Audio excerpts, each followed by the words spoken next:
ভাইয়া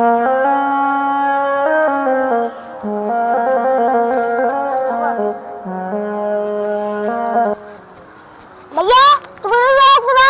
রোজাতে এদিক কি খাও? না রোজা রাখছি না, রোজা রেখে কি করবো? ভাই রোজা রাখছো না মানে তুমি এটা কি করা? তুমি কি মুসলমান না? ও মুসলমান, তাতে কি হয়েছে? ভাই মুসলমান তো রোজার দিন রোজা রাখে। আচ্ছা আব্দুল্লাহ, এত কষ্ট করে রোজা রাখলে কি হইব? ভাই ইসলামের রুকন 5টি, তার মধ্যে রোজা একটি গুরুত্বপূর্ণ রুকন।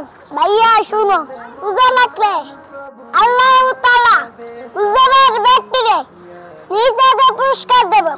এবার বলো, রোজা রাখলে কি লাভ নাই? অবশ্যই লাভ আছে। কি রে আব্দুল্লাহ, তুই অত কথা শিখছস কই থেকে? আমি আমার হুজুরের কাছ থেকে শিখছি।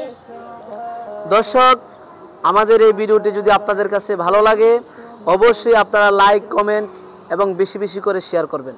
আসসালামু আলাইকুম ওয়া রাহমাতুল্লাহি ওয়া বারাকাতুহু।